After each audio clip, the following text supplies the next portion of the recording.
They say the apple, Paul Thurrott, does not Hmm. fall far from the Redmond tree. I really What? just kind of made that up. But Paul, Yes. you may remember that I believe it was last week and even earlier Hmm. this week. I said we're not Nostradamus, but Hmm. if things are going to happen in the world of Microsoft, they always happen late June, early July. It's true. I'm assuming maybe that applies for Microsoft alumni as well. I was wondering the same thing. Yeah, because Javier Soltero, who Hmm. infamous, no, see, he started what was now what we call Outlook on iOS. His company Yeah. got Acompli. His company got Company. bought by Microsoft. He floated around there for quite a few years, and then He ran their Outlook business. yeah, Yeah. and then he left to like big fanfare to Google to run G Suite Workplace, whatever you want to call it. Yep. And now he's By leaving. the way, got into a little bit of controversy there in Mm-hmm. my book. He was trying to push the notion that Workplace competed effectively with Microsoft 365, and to Mm-hmm. do that, he inflated the usage numbers to include non-paying customers through That is true. Gmail. It's like, yeah, but how many people, nobody could use Microsoft 365 for free. So what's the actual, G Suite or Workspace Mm-hmm. is probably less than 7% the size of But the Microsoft controversy doesn't 365. end there, Paul Thurrott. Oh, okay. It does not. At least I'm pretty sure this is under his wing. You Yep. remember there might have been that little bit of an issue where they all of a sudden said, hey, these workplace users that you've had for years or whatever that used Yeah. to be free are Oh, now yeah. whatever premium, and So, then they walked yeah, it back.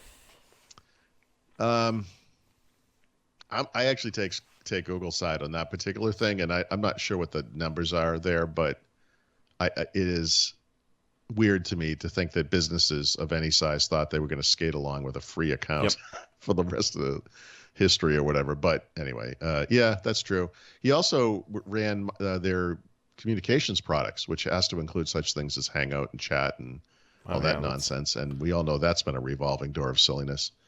Yeah. I wouldn't necessarily, personally I'm not speaking, blaming, I wouldn't not blaming peg him. him for that because that is a No, rich no. history of Googleness. Oh no, I know that. I didn't mean it that way, but Yeah. I just that has fallen under him in recent years. And just this past week there was the announcement of the final wind down of Hangouts, so people using that have to Mm-hmm. move to chat. But if you use Gmail like I do every day, you know that the Gmail mail client has turned into Outlook on the web. It's like the most disgusting Mm-hmm. interface with buttons on all sides. And there's a thing like I'm a sloppy typer, but when I go to reply to an email, you can use shortcuts, right? And so one of them is like R for reply. Mm-hmm. And I do something where I hit R and start to type so fast that it thinks I did a keyboard shortcut to bring up the tasks thing. Yeah. So my reply, the task thing comes out, which I have closed all the time. I don't want this thing open. And then I start typing. Half of what I type appears in the pane. And if you look at my task list, it's a bunch of incomplete sentences because I started typing a reply Mm-hmm. to an email, and that's how terrible the UI is. And do I blame him personally for this? Yes, Brad, I do. And in fact, I'm going to find out where no. But this did happen under him, and he's the Outlook guy, right? I mean, I just coincidence. Anywho, why are we talking about him? I don't know. He's leaving Google. He was a former Yeah. Microsoft alumni, Yep. and Now he's probably not coming back to Microsoft unless he's being purposely deceptive, because he said he wants to pursue entrepreneurial things. And when he left Microsoft, by the way, I don't remember the timing exactly, but it was just a few months before he went to Google. He didn't leave Microsoft to go to Google. mm-hmm. He left Microsoft and said he was going to go back to building things or being entrepreneurial, and then he went to Google. And he's basically saying the same thing now. Like, so maybe he'll end up at Amazon in 3 months or something. I don't know. If he does end up at Amazon, that would be amazing. And then he would need That to would leave and go actually to make Facebook. sense, right? Well, no, I mean Amazon, because Amazon needs a decent Outlook type client, right? That's the missing Yeah. chunk over there. I know they have some stupid thing Like that Chime nobody or knows something. the name of. Yeah, whatever it is. But when you look at their kind of play for business productivity users, such as it is, I think it's fair to say it's lacking. So I don't Yeah. know, maybe someone like him would be good for that. Yeah, that is one area that Amazon has really not, like, I mean, it's not they haven't pursued it. They haven't, I'd say Well, aggressively. they kind of half-assed it, haven't they? I Yeah. mean, you don't really hear anything about it. They don't seem to do much with it. Yeah. I mean, they got their huge web presence with AWS. You would think that would be you'd think they would have, maybe they tried to buy Slack and buy all these companies up and just kind of, meld things together. This has to be about margins, right? Like, from the outside, you look at Amazon and AWS and the success they have there, and you're like, just be the pipe. Just be the pipe. Yeah. Make the platform, let others build on top of it. But I think because Amazon sees what others are building on top of it, and they're like, why aren't we doing that? Yeah. There's probably much better margins in those, I'll call them end user services, things that are customer facing services, maybe, or that's not even the right term, but whatever, that others are building on top of AWS. And they're like, we should get a chunk of that. And maybe. Certainly Google and I think the margins on Slack are probably a little bit higher than Amazon.com. You think? I mean, right. Really, look, do you want to build a data center or do you want to run a service on top of a data center that someone else built? Think about it.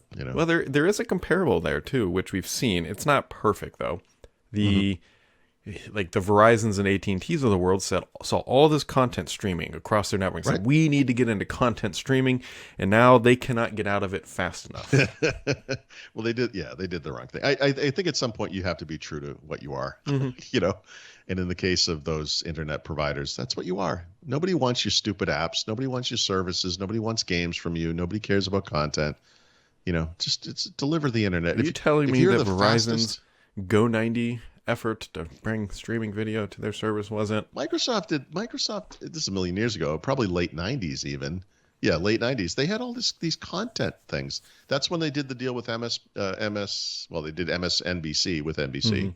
They did online content sites. I don't know what to call it. Like Mungo Park was the one I remember off the top of my head. But there were these interactive experiences online. They were like creating content. It's like, guys, nobody's going to you for content. We have content because Apple's doing it today. Apple's doing the same thing. Yeah, they've got their own thing. I think Microsoft should bring back web TV. That's the future, Paul Thrunt. It's probably still out there somewhere. It probably is. There's there are grandmothers in Kansas that rely on it. You got to be careful. Don't anger grandma. Dial-up internet on the farm or something. I don't know. It's possible. It is. I'm sure there's. Well, I don't know unless they turned off the back end service and then it's you have one of those giant remotes for people with low vision and they're like hitting the giant buttons to move around the web and slowly typing in. It's like when you used to have to text message on a flip phone and it was really complicated. Well, good old days. If any of them are listening, write your comment below. We'll see it in about 3 years. Slowly respond. We'll get back to you in a week.